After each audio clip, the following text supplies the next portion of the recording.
Are you in there? Can you hear me? I can hear you.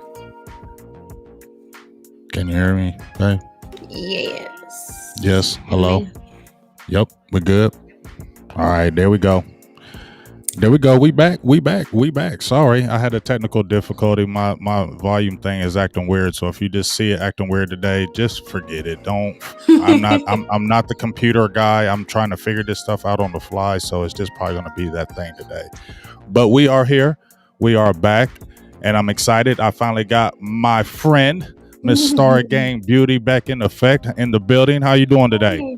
Good. Glad to be back, man. I had to take care of some business for a while, but I'm ready now.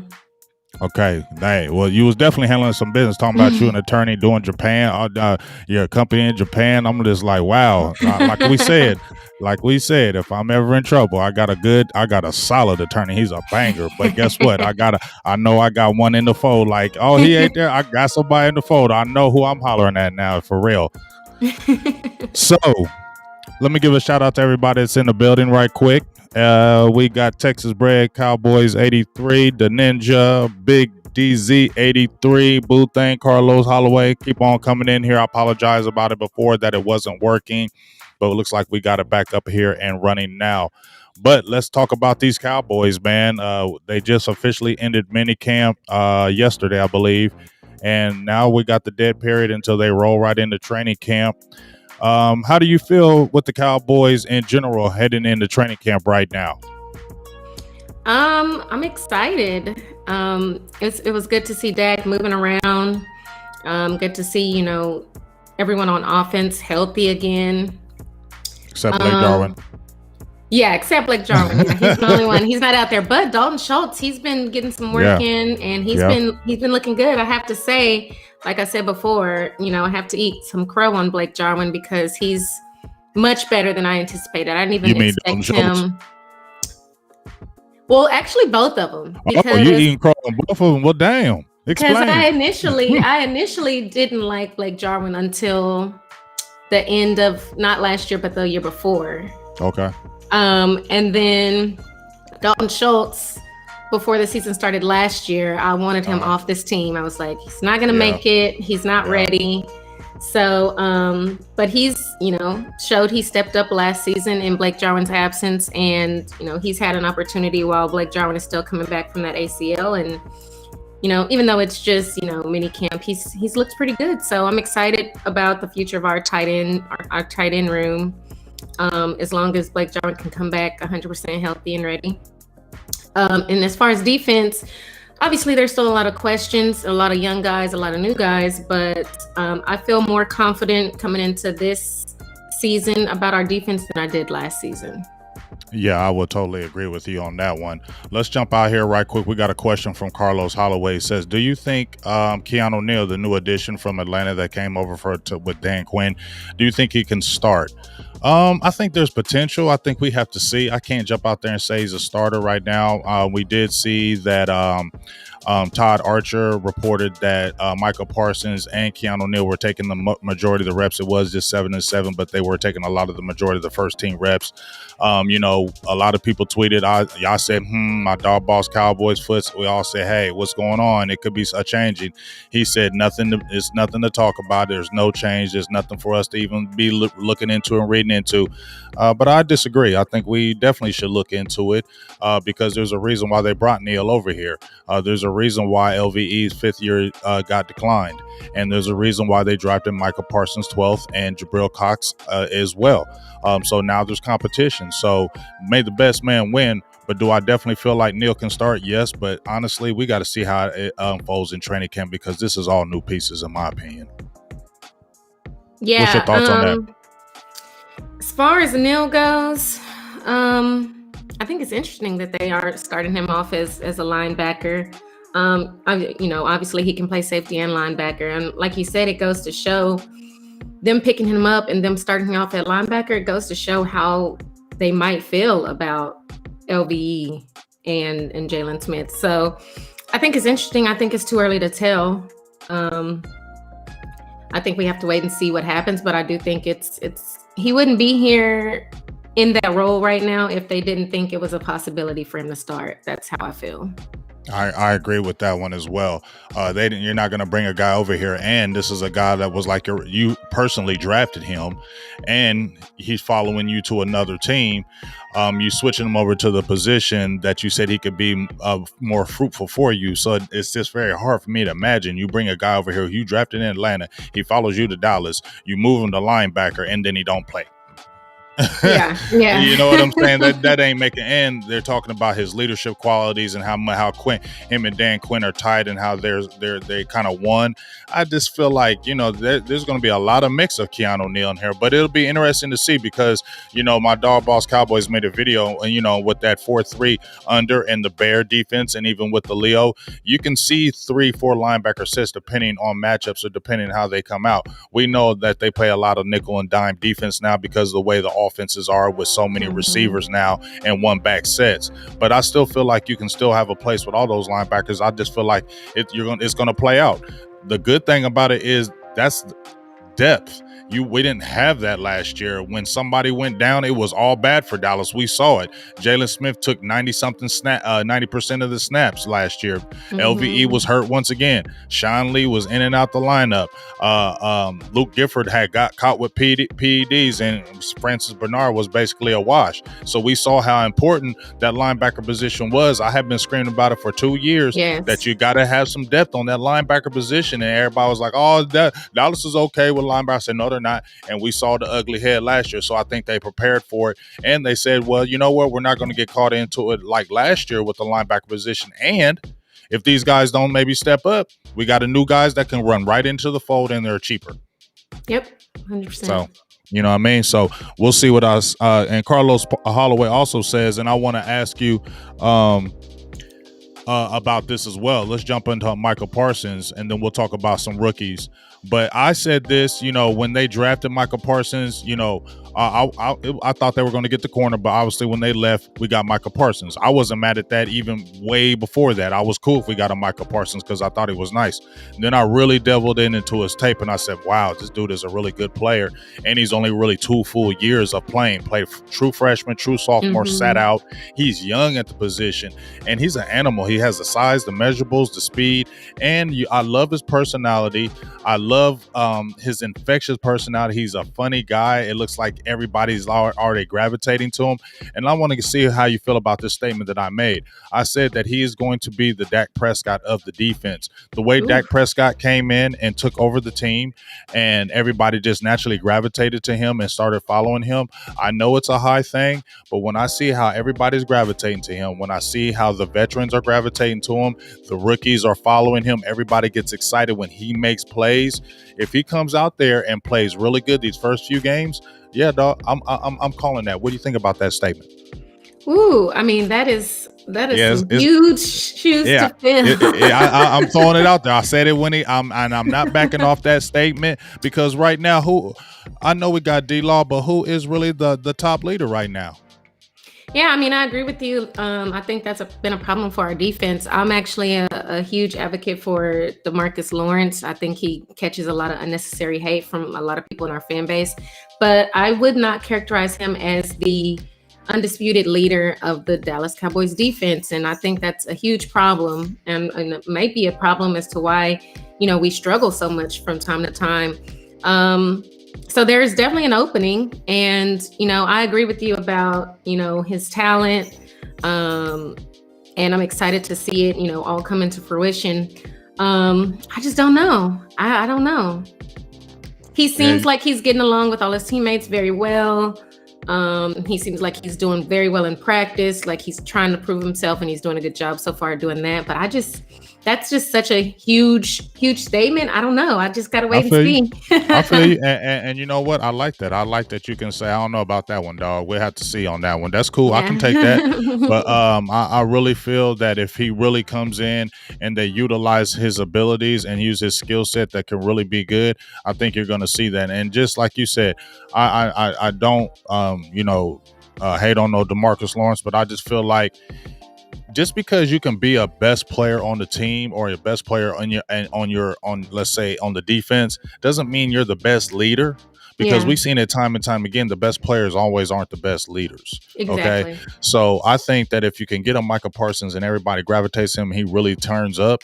I think then you'll see the DeMarcus Lawrence get even better because he's like, yeah, I love this young rookie. He's making me play even better. He's making me play out of my mind. You know what I'm saying? He's making me step my game up. They've already had conversations where he said, hey, you used to rush the passer? Well, come on and holler at me and let's go ahead and get in this lab and let's go ahead and do work. I like that because that's only going to make each one of them better. And I feel like it's just going to bring a closeness and let the shine of Micah Parsons, because you drafted him to play a lot of snaps and he has to, and he's playing the Mike linebacker. He's playing multiple positions, but he's playing the Mike. What is the Mike? The Mike is the commander and the leader of the defense. I feel like they're not going to put you at the Mike linebacker and say, this is you, and not feel like you can't be the leader of this defense. And that's another thing that jumped out in my mind, that they are already penciled him in, a rookie, at the Mike linebacker. Yeah, I mean, that says a lot about what they think about his ability and his potential going forward. So I hope he lives up to it. If he lives up to it, Dallas is going to be a better team. So that we want him to live. You feel me? So just some quick news before we jump into some positions. I'm going to ask you some questions about some players. Cowboys rookies all signed up except Chauncey Golston and Nashawn Wright. Ozi Ogadizua just signed, I believe, yesterday. Kelvin Joseph just signed. Micah Parsons signs. That's a great thing. How do you feel about this rookie class? Any players that you like? That, because I haven't really got to talk to you about the draft. So is there any players that you like so far in this draft, and there is some players that you want to see more? I was shocked. They took, I think they said for the first time since like 2004, or I can't even remember what the exact date was, but it's been for the first time in a very long time. They took that many defensive players in one draft, and 8 out of our 11 picks were defensive players. I'm excited. I know Nashawn Wright, he's had a good camp. They said he's been flashing off the screen. I want to see some Quentin Bohanna. I want to see what he can do. And also the CB, I can't even pronounce his name. Izzy? Yes, I think so. Is it the one, the safety from South Carolina? Yeah, Israel Mukamu.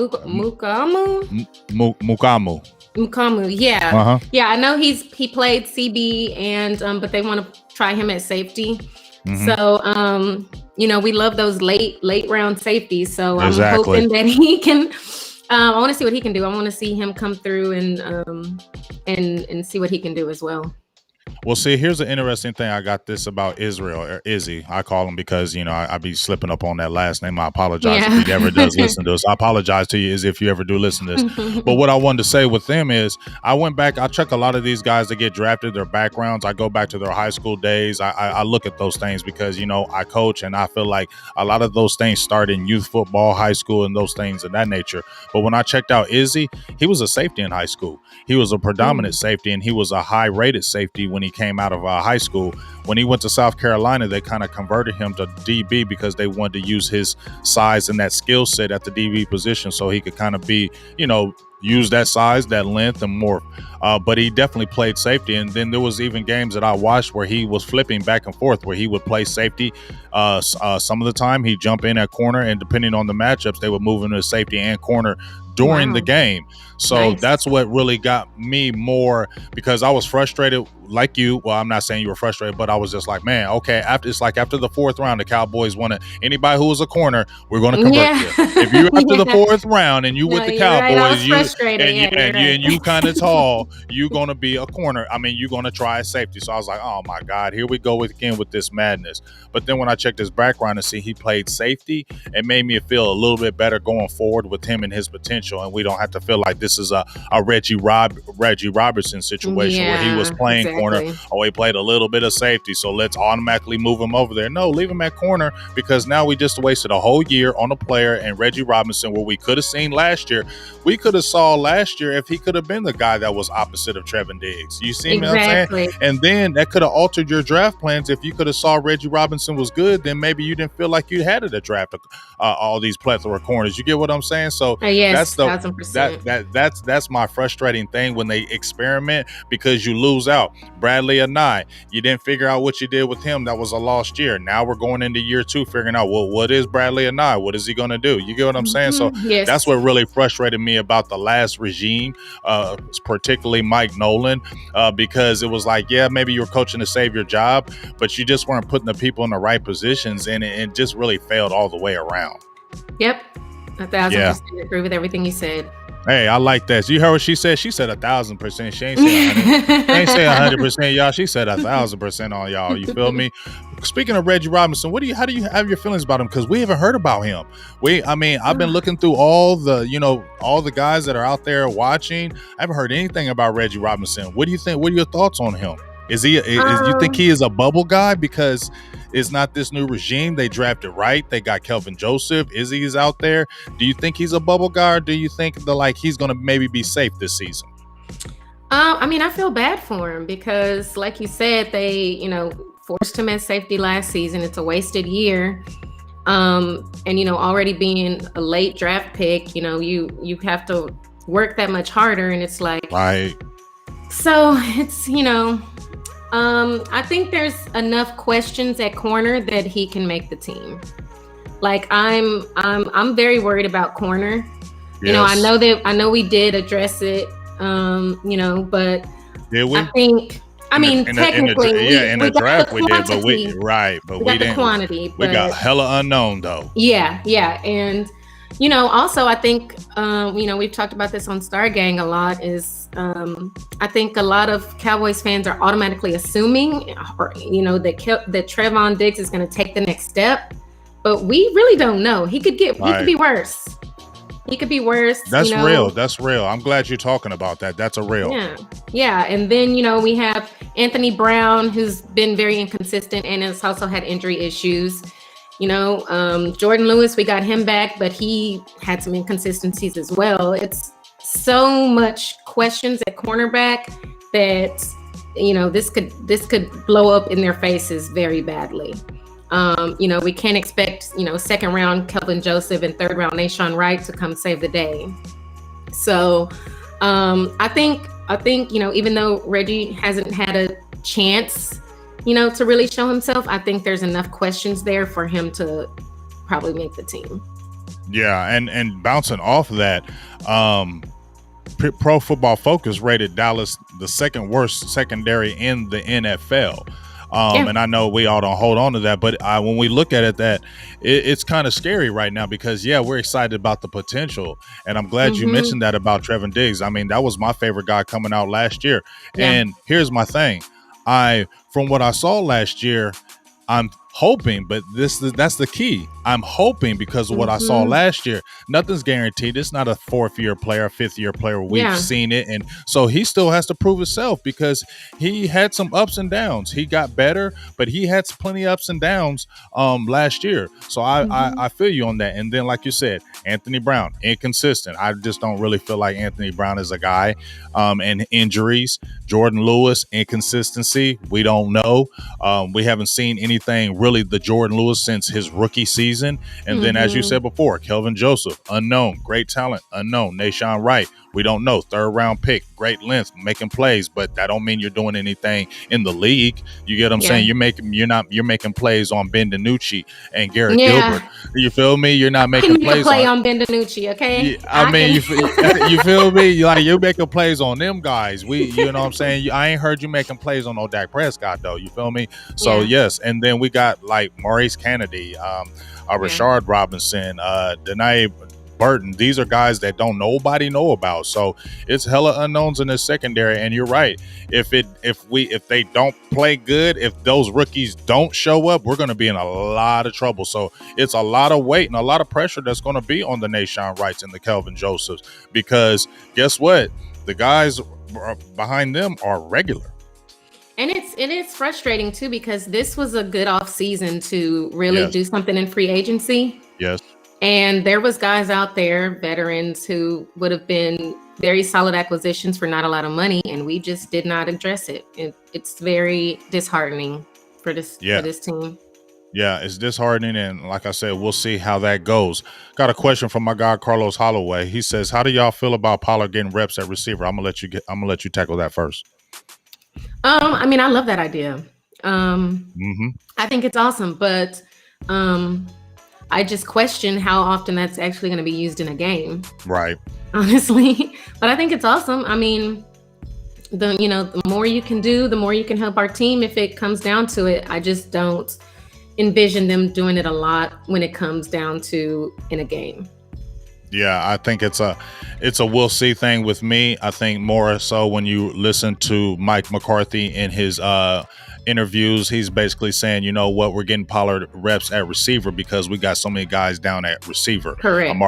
Amari Cooper's been hurt. He has the lingering ankle injury, which could be a concern. I don't know, but there's been a lot of receivers out. So if there's receivers out and Tony Pollard played receiver, some receiver in college, it's almost like, okay, and just like you said, let's get a playmaker the ball. And if you can get some spots here and there in the game where you can do that, I think it's okay. And it's nothing wrong with getting those reps. But as you said, I'm going to agree with you in that aspect of we're not really going to see it a lot in the game, because if you have a healthy Amari Cooper, if you have a healthy CeeDee Lamb, and if you have a healthy Michael Gallup along with a Blake Jarwin or even a Dalton Schultz, where is Tony Pollard really ever going to see any kind of reps at receiver, or really going to really get the ball, except it's like a spread formation and you send them out wide. So I'm not putting any kind of weight into that, him playing receiver. I think it's a situation where you got guys hurt, and you can add to him being able to use him more on the field instead of just playing him at running back, because we know Ezekiel Elliott still is the bell cow on this team. So we'll just have to see about that. So I'm hyped about it, but I ain't putting no stock in it. Exactly. Yeah. So, and shout out to everybody. What's up, Miss Charles J. Lombardi? Jim Law's in the building. Hi, Keep guys. on coming in there. It's good to see you. What's up, Miss LaDonna? Good to see everybody. Keep them questions coming, y'all. I like the questions from Carlos Holloway. We'll definitely answer anything that you like. And if you like to donate, you can do that too. You see the Big Game James right there. If you like to cash app your boy, it's nothing wrong with it. We're not going to get mad at you. If you like to donate and throw a little donation there, we ain't going to be mad at you either. Hey, man, this cable ain't free over here. Cable ain't free, and that Wi-Fi definitely ain't free. I'm gonna tell you, you know what I'm saying? For real. Now, we talked about the tight end position. I was listening to some of Skywalker still. He had Michael Gelkin on there. Shout out to Skywalker on that great interview. Michael Gelkin was talking about he foresees Blake Jarwin being ready for training camp. Do you think there's going to be a battle? Because I'm hearing some people going back and forth with thinking Dalton Schultz is going to be the starter this year and Blake Jarwin's going to be backing up. I don't see that, because number one, if first of all, they paid Blake Jarwin. Blake Jarwin got a new contract. Dalton Schultz didn't. He's still he's going to be in a contract year after, obviously with this year, because this is his last year. But unless a Blake Jarwin is just not healthy, I don't see him overtaking him at tight end 1. But I heard plenty of people saying they think Dalton Schultz. What do you think? Do you think Dalton Schultz can overtake a Blake Jarwin in this thing? No, not at all. I mean, I think the people saying that are just kind of using some recency bias. That's just the last thing they saw. And, like I said, I think he surprised a lot of people, because when Blake Jarwin went down, I was like, oh my God, there's no way Dalton Schultz can carry any of this slack. I was like, and then, when he went down, and then remember he had that bad game against Seattle, he dropped almost a touchdown. I'm like, see, that's why do we have him? See, you just proving everything I thought right. See, I tried to give you I tried to talk to you a little bit, Dalton, but then you go dropping touchdowns and dropping back. See, I'm done with you. And then he come up and start turning up. I'm like, he ain't turned up, but he turned up. You feel me? Yeah. If you get what I'm saying. It wasn't like I was like, ooh, look at Dalton Schultz. Yeah. I was like, okay, Dalton Schultz, you're a Jason Witten to me. Slow. You're not going to get, but he got a little wiggle, but he ain't getting past people. But he got a tiny wiggle. Like I'll be seeing games and I'll be like, how'd they miss him? Yeah, It is that tiny wiggle. I know exactly what you're talking about, that little move. I'm like, where did that come from? I said, he been watching Jason Witten. That's what it is. He watched that little wiggle. Jason had that little quick wiggle, and then he get away from you because you be looking at Jason like he about to get tackled. And you be like, what? He broke that. Okay. And that's what Don Schultz. It be that one like he going down 5 yards. He going down. I'm like, what? Okay, Don, you got 11 on that. I didn't think that wiggle was coming, but Dalton got that. He got a sneaky little wiggle. You feel me? You know what I'm saying? So that's exciting to see right there. So let's talk He's about. He's not going to overtake it over Blake Jarwin, no. Nah, Blake Jarwin has way more upside, and as long as he's healthy, he's got it on lock. I totally agree with that one. And the contract, the money talks too with me, especially with the Stephen Jones. If he just paid this contract and Dalton Schultz I don't see you getting paid. You ain't playing over no Blake Jarwin. And shout out to my dog, Mac Jones, for the $2 holly. Said, my dog is showing some support. I really appreciate that. And we appreciate the support. If you'd like to keep on going, anybody else, let's keep it going, man. We're having a good time. What you drinking on? Oh, this is just probiotic. What's that? Live soda. It's healthy, drink. Okay. It's pretty good. Is it? Yeah. I ain't drinking nothing healthy, so I'll probably have my I'm gonna have my Hennessy here in a little bit, so that's my healthy drink.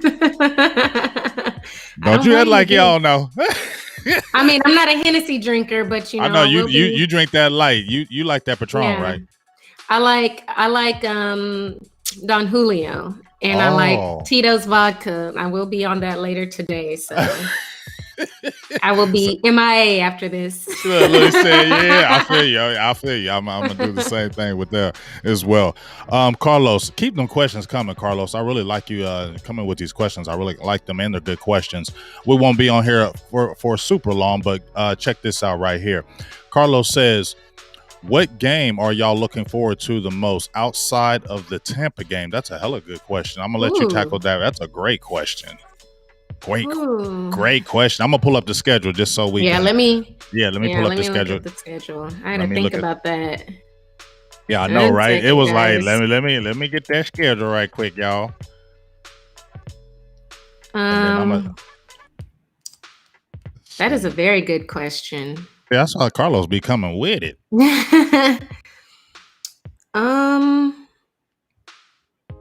Ooh, okay. Let me see. That's a hard one.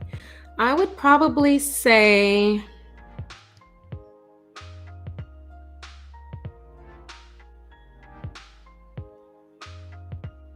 I'm gonna go with the Saints. Actually, it's going to be in New Orleans, and that's actually one I might go to. I plan on going to. Oh, nice. And the only reason I say that is because we obviously aren't sure about their QB situation. It might be Jameis Winston. It might be Taysom Hill or whatever. But I feel like we always play them tight, and they always play us tight. And then the energy there in New Orleans is just going to be amazing. Right. And all of our players have said, it's very hard to play there. So I think it'll be a good measure, seeing how we do in that game. It'll really, really tell me a lot about how they can be going forward playing against tougher teams like Kansas City. Right. And if you're asking me, I'm going to. Technically, I think we played Kansas City before them, but I still think it's like a good measure. We play them the game before them. Yeah. Yep. I think it's a good measure.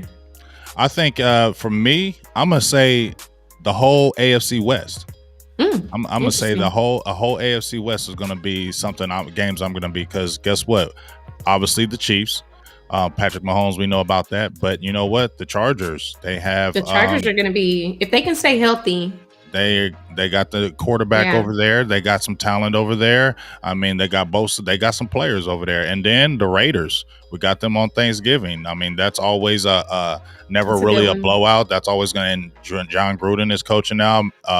So you know what I mean? I think that's going to be just keeping my eyes on that whole AFC West. Those will be games that I'm going to be interested to me more than anything else. And then my last game is going to be the Cardinals, Cowboys as well.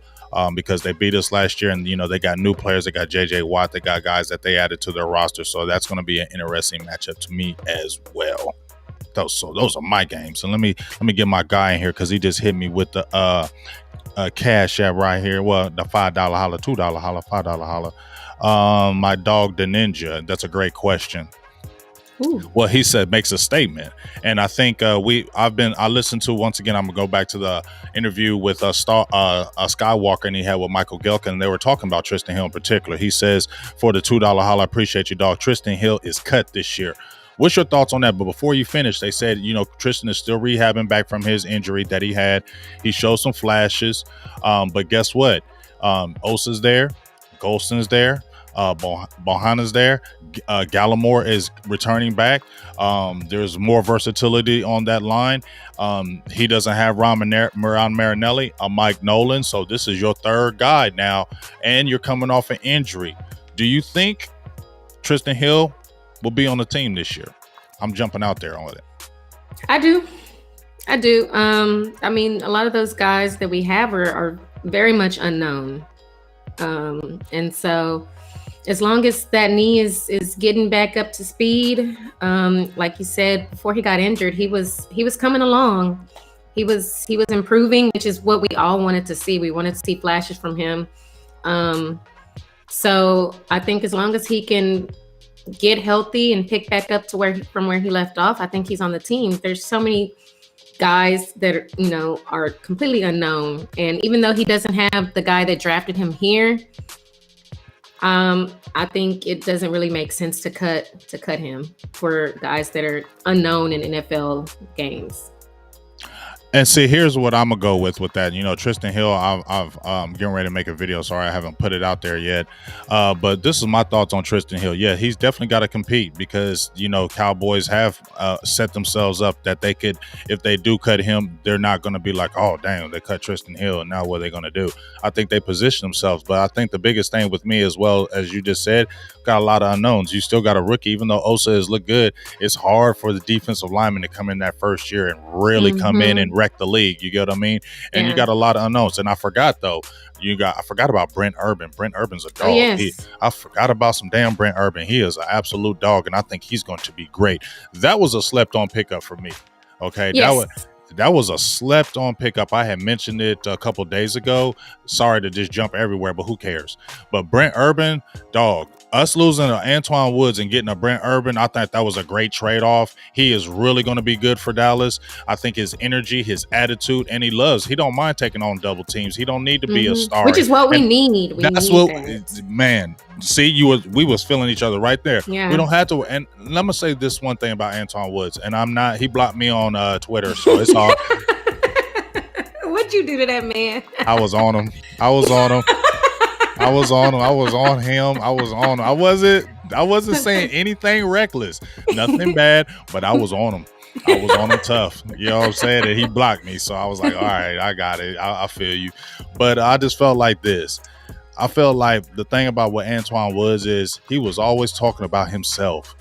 Every time you listen to his Twitter, he was always talking about just like, I got 3 backups making more than me. Or if somebody would say, watch out with the people that they draft. Oh, yeah, whatever, dog. I'm going to go ahead and do this. You know what I'm saying? I'm like, man, stop talking all the daggone time. You feel me? Like you acting like you feel like you more of a star than you are because you with Dallas. Instead of knowing that you a role player, know that you a role player and be great in that role. And when I listen to Brent Urban, I don't hear anything. I see the total opposite. I hear somebody like, this is what I like. This is what I'm going to do. I love taking on the double team. I love opening up plays for my other players. That's what I love, doing the dirty work. We need the role players like that come in and not worry about the stats and the glitz and the glamour. Just get in there and do the dirty work. And I think that's another reason why I love the Brent Urban signing, because like you said, we need guys like that. We need the role players. We got the few star players, but let's get some role players to understand their role and want to be great at that. You feel me? Yeah. Yes, so I'm very excited about Brent Urban. Yes, definitely. And my dog also says, the ninja says, who creates more turnovers, front seven or DBs? Who leads the team in tackles? Who leads the team in INTs? And he says, my bet Jalen gets less than 50% of the snaps. But that's a great question. Who do you think creates more turnovers, the front seven or the DBs? I believe the front seven.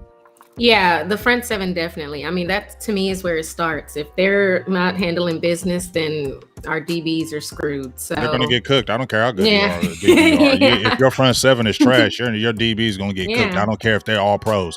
They're getting yeah. cooked. And whenever I talk to any DBs I've ever interviewed or talked to anybody, they always say, I say, who creates the turnovers? I talked to Barry Church, Mario Edwards, those guys. They were like, we need that front seven. That front 7 makes our job a lot easier. So I'm going to say that front seven. When we say who leads the team in tackles this year, I'm jumping out there and saying Michael Parsons. Yeah, I can agree with that. I'm jumping out there and saying Michael Parsons. Yeah, I agree. I can agree with that, definitely. Who leads the team in interceptions? Ooh, Trayvon Diggs. I'm going Diggs too. I said he would lead. I said he would have 5 interceptions last year. He ended up with 3, but he dropped a couple.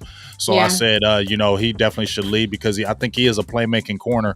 And he's got hands. He's got hands. And you saw the little clip where he caught it behind his little head, and but your brother's nice, so you should be able to have some hands. And he played receiver, folks. He played receiver in high school. He played receiver in college. They switched him to cornerback like after his second year. So he was receiver all the way through. So he's still really a baby at this position if we're keeping it all the way real. He's still learning the nuances of the cornerback position. So if he can continue to go up, that's a great thing in my opinion. As far as the snaps with Jalen Smith, we'll see.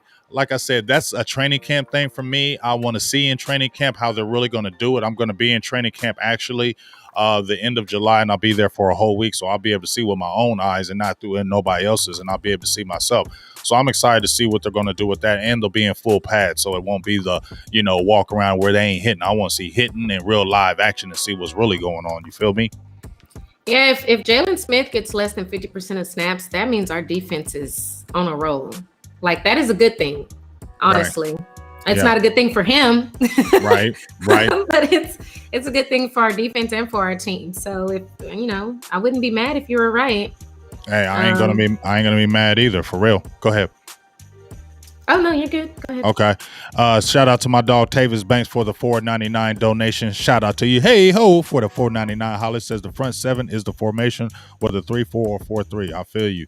And there's going to be a lot of different morphosis in that defense. So speaking about this, because I'm not going to hold you too much longer, but Dan Quinn, everybody, and see, I'm glad you're on here. First of all, I had me and my dog Boss Cowboys. Make sure you check out that show tonight. I said, I brought this up a long time ago. Boss said he drinking the Kool-Aid. He said he drinking all the Kool-Aid with Dan Quinn. I said, there you go, you drinking Kool-Aid. And then this is Miss Kool-Aid drink herself. Go to her Twitter handle. Go to her Twitter. She can't run. She is Miss Kool-Aid drinker herself. That's the Twitter handle. And don't you change it. You just keep it. Don't you change it when the season's going on. Don't you change that Twitter handle. You keep that Twitter handle just like that the whole time. But this is Miss Kool-Aid drinker right here. Are you drinking the Kool-Aid with Dan Quinn? I am. I'm definitely. I'm drinking the Kool-Aid. She got a big ass picture. It's some good Kool-Aid too. Like it's good. It's delicious. I add a little bit of like ginger ale in there. It's good. It's got that little fizz. It's good. Tell me why you're liking Dan Quinn right now. I mean, he's put a lot of attention on our defensive line this offseason. He's addressed the run game, which has been a major issue for, we've been begging for someone to really help us stop the run forever. I mean, for years, like literally we can go back to every offseason. I guarantee fans are always complaining about that run defense. And it's just never been addressed. And then finally, we get a guy like Brent Urban, and then, we draft some guys, and I'm very, very excited about what this D-line can do under him specifically. That's my main thing. I think what I'm excited about is the energy that he brings. I think the attention to detail that he does, but I think it really goes a long way when you have a great relationship with your players, when you are a players coach. So many times you hear about the players coach thing, but it gets blown out out of proportion to me. I got to actually, when they say players coach, I got to look at the coach and say, is he really a players coach, or are they just saying that? But when I've seen Dan Quinn, even with the last regime at Atlanta and even in Seattle, they said he's super hands-on. He's attention attention to detail guy. He jumps in there with the guys to show you how it's done, and I think he uplifts you. I think it's one of those things where you don't tear him down, but it's nothing for him to get on you, but he'll come right back and build you right back up and lift you up. And I think that's what is good. When I heard Terrell Basham coming over from New York, he was saying that he was really loving him because he said he showed me things I didn't know in myself. He showed me things I never thought. And he was showing me how I'm not a good starter coming off the edge. Like my stance is not good. And he said, I always thought I was good. And he showed me things already that I didn't know about myself. And that's what I like. And I think he's going to bring the best out of the players. And I think that's what we really want. I think he's going to people's strengths, looking at what you do really good, and let me put you in that position to really succeed. You're really good at rushing the passer. So you know what? I'm going to put in packages for you specifically to rush the passer at this play. And I think that's what I'm liking about Dan Quinn, that he's really going through and finding out what's good with everybody, not just one player. He's going through every single player, finding out what's good, what can you create, and what can you contribute to this defense. Let me find it, and then let's make it great. And I think that's what's making me excited about him. I'm sipping the Kool-Aid. I ain't got no big jar. You know, I'm you know, Boo Thang done made my Kool-Aid. She a great Kool-Aid maker. So she makes it. I'm sipping it right now like, this tasting good. But let me not get too carried away. Let me see some training camp and things of that nature, and then some preseason games. And then let me go from me drinks, sipping to swallowing that whole joker and then getting drunk off the Kool-Aid. You feel me? You know what I'm saying? Because I don't mind getting drunk off that Kool-Aid more than anything. So yes. I'm gonna mention before we're getting ready to close. So I'm gonna mention some players to you, surprise cuts, or do you think they'll make the roster? And then I'll ask you, what kind of season do you gonna think you had? I'll just throw some random players out to you. Okay. Okay. So I did my 53-man roster. I had two people being removed off the team. Carlos Watkins and Dorrance Armstrong Jr. Ooh. What's your thoughts on Dorrance Armstrong Jr.? You think he makes it? I don't know why he's still here.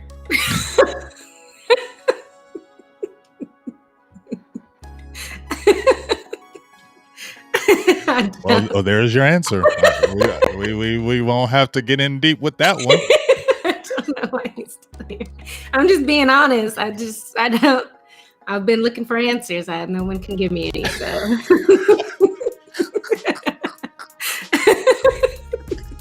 She said, I'm looking for answers and can't nobody give me none. I feel you, like, where? And what's so crazy about it is, I had a lot of hypeness for Dorrance his second year. I thought, okay, he was turning up in camp. I was like, he was looking strong. He was active on the line. He was giving Tyron Smith fits. He was, he's working with those guys. Then it was like nothing. And then last year, I just feel like, okay, I'm done. Yeah. You know what I'm saying? The experiment's over. He's a 4th round pick. I know people have said, Bradley and Nye. I'm going to ask you about him. Bradley and Nye. He may, people are talking about he may be a fringe guy.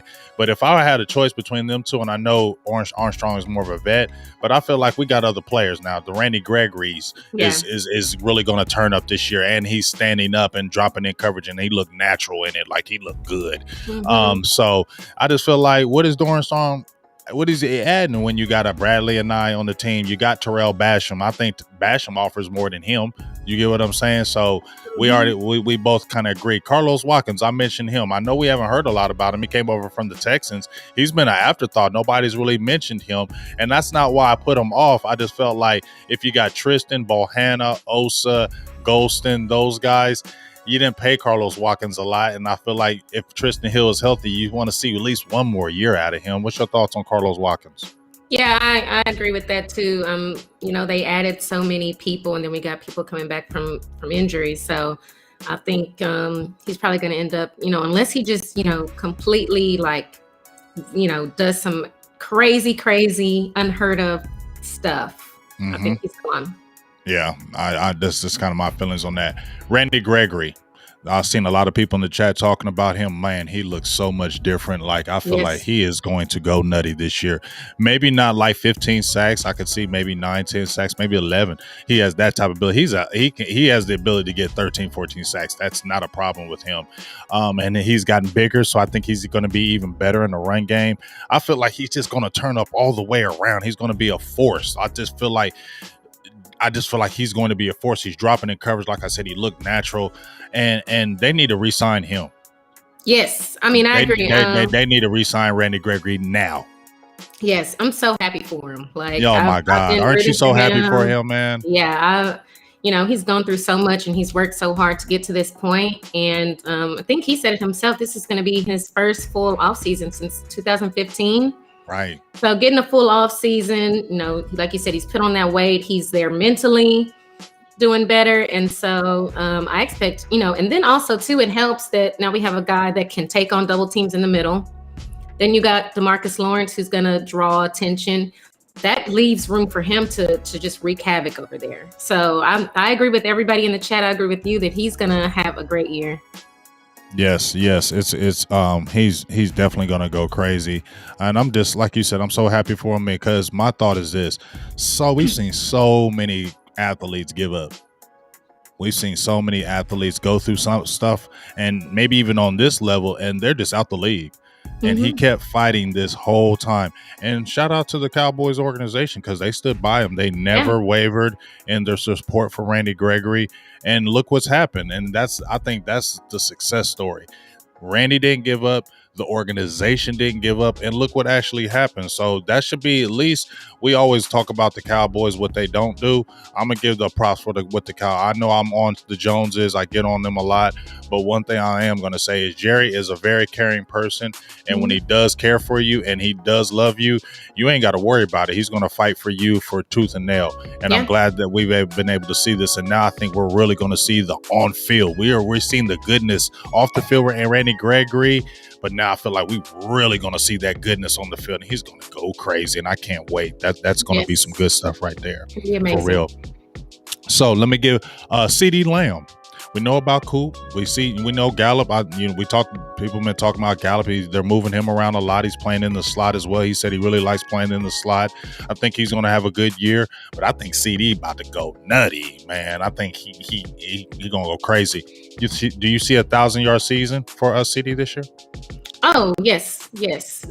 Without a doubt. He, for coming in as a rookie, missing his starting QB after 5 games. And, he had some struggles. I think there was that one Washington game where he had some drops and, he ended up with 0 yards. And he still, had a good year. So I think the biggest thing for him is cleaning up some of those drops, which will help, with Dak having been working with him all off season. Right. But, he's in great shape. And he's looking like he's put in work. He's looking great at practice. So I think definitely 1,000-yard season. Jordan Tucker. What up, Jay? He swears that, he's going to be wide receiver 1 by the end of the year. So we'll see what happens. Hey, well, me and Sky had talked about this last year. We actually did a show last year. It was on the late night. We did it like 12 at night, and we had talked about it. We said this was last year, his rookie year, that we already thought he was a number 1 receiver. We thought eventually he was going to take that number 1 role. There was no shade to Amari Cooper. No shade at all. Amari is a dog, but so is CeeDee Lamb. We'll see about who takes over the number 1 spot. I think that will detail injury. If you see Amari Cooper having injuries and maybe be sitting out here and there and Lamb is turning up, then you might see a changing of the guard as far as maybe contract-wise.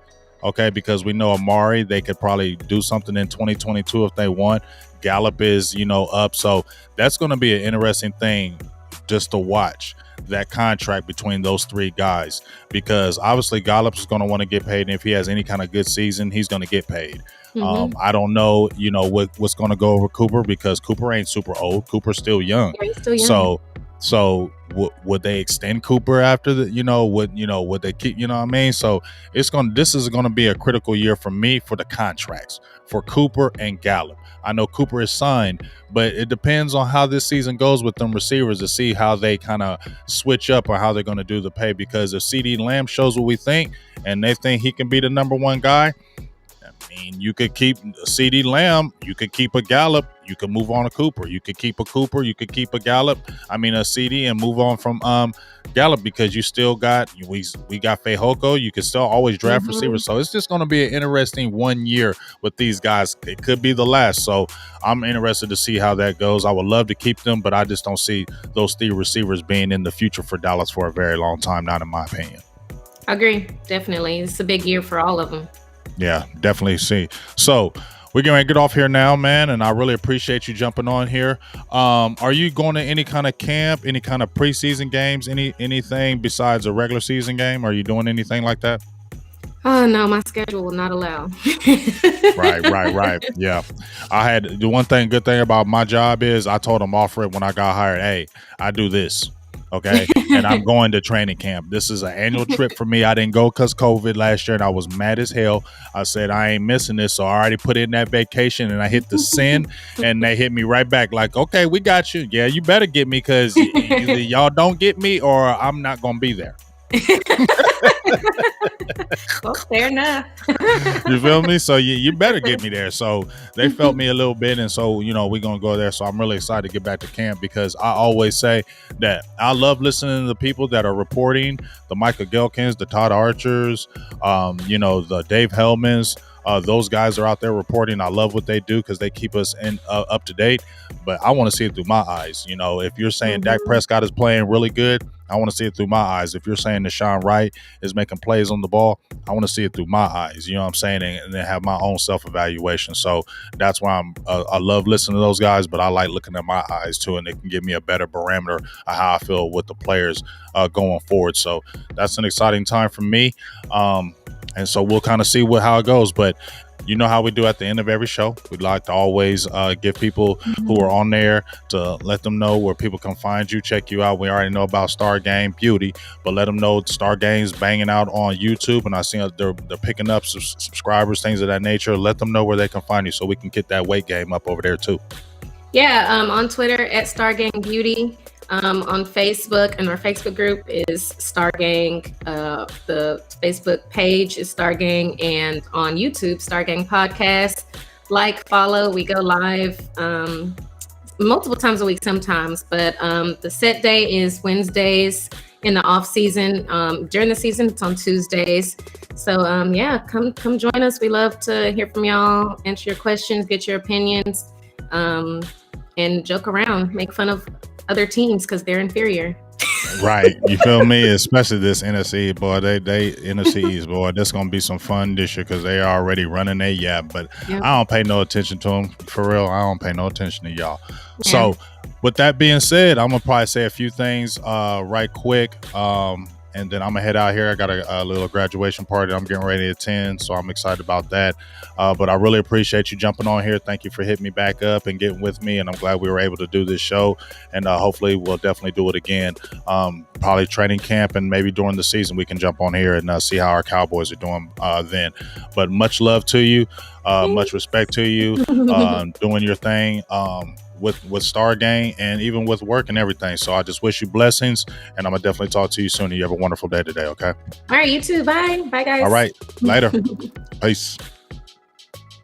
All right, Star Game Beauty in the house. We really appreciate her jumping in the building. She hit me up. We were supposed to do something a while back, but she's been crazy busy with her job. She's an attorney. And so, I was glad she hit me back up and we were able to get it in today. So thank you, Miss Star Game Beauty, Miss Ella Bowers, for your much time today. But as I said before, I'm about to go to this cookout, a graduation party. We're going to talk some more Cowboys football tonight. My dog, me and Boss Cowboys, for the final word tonight, 10 p.m. EST. Both of our channels will be on and popping. So we're going to talk some more Cowboys football. He made a really good video talking about Dan Quinn with the 4-3 under and the Bear defense. So where other multiple players can succeed in the position. And we'll talk more about that tonight. So make sure you jump in there. Keep on hitting that subscribe and subscription button. I apologize. I said I was going to get this Tristan video out. I just had a lot of things going on. So I'm going to get that out as soon as I can. And then we'll start getting this series popping about some players on the Cowboys. But definitely tune in tonight with me and Boss Cowboys. That's always a good show. We'll get in deep about all kind of things Cowboys as they head to training camp here next month. in Oxnard. It's finally going to be back in Cali, and I'm excited. As I said, I will be there for a week. Law Nation will be there. We'll actually be together for that whole week, hopefully. And we'll definitely do some shows together. We'll do the live broadcast that we did in 2019. We both did some live broadcasts together. And we'll actually be doing it as well because Boss Cowboys will be here as long as the OC. So we'll try to connect to where we're at training camp, and we'll do a live show while they're here in Dallas, and we'll be in Oxnard and try to give you, some stuff like that. Hopefully we can get some player interviews for you guys, the rookies especially, get some chit chat from those guys and, see how it goes. And then I'll be going to the Pittsburgh Cowboys game, the Hall of Fame game, and then there's a all-white party the next day, and Fish Fry will be out there kicking it. So make sure you tune into that broadcast. That's going to be a great broadcast. We'll be at the Hall of Fame game, Cowboys versus Pittsburgh, and then I'll be Fish Fry the next day, an all-white party, and we'll bring we'll go live for that as well. So, and also, once again, before I get off of here, if you're trying to get tickets, holler at your boy. Get in my inbox on my Big Game James page on my Messenger, or you can inbox me or DM me on my Twitter page, Big Game James, as well. If you're trying to go to a game, I got the hook, I got the tickets for you, and I got the plan. So just let me know, excuse me, who's serious about it, and let's do it. If you're not really serious about it, don't be hitting me up. I'm just not being rude about it, but just don't be hitting me up if you're really not trying to go to a game. Hit me up if you are. All right, so we'll go from there. Check out tonight. So shout out to everybody that was in the building. Miss Charles, I'm sending you. I don't know. I don't know if it was the email, but I thought I sent it. But it's going to be 10 o'clock tonight. Okay, yes. Hit me up, KMT, because we definitely got to meet up for a game. What else was I going to say? Oxnard plans. Well, we're going to be there the whole week. Me and Boothang, I got a couple of my friends live in Cali, so we're definitely going to probably kick it with them. We'll see how it goes, but we're going to be all over the place in Cali. That's what we do when we get out there. We just go out there and kick it. So if anybody else is out there in Oxnard that's out here supports Big Game James, man, let's kick it. It's no big thing to me. But let's keep those memberships coming. Let's keep them subscribers coming. We're almost at 7K. You guys have been hella great. I just looked at my thing for last month. We had 895 subscribers last month, which was awesome. Let's continue that trend this month. Let's continue to make it go up and not down. Let's not be stagnant. Let's not be steady. Let's continue to rise and go up. So keep on hitting that subscription button. Keep on hitting that sub button so we can hit that 7K. I said the goal was to hit 10K before the season was over, and I think that's definitely a manageable goal. But it's only you guys, not me. Well, it's a little me, but it's you guys. It's your support. So we'll keep pumping these videos out. We'll keep on getting these weekly shows going. My membership meeting, we're getting that back going next week because I got some giveaways I'm going to do again starting next week. So get ready. That's all I can tell you, and be ready for tonight. So salute to everybody that supports me. Salute everybody that supports the movement. And let's do this. Talk to you tonight. Goon Squad, baby. Big Game James. I'm out. Be safe. Have a great day. Talk to you tonight. Peace.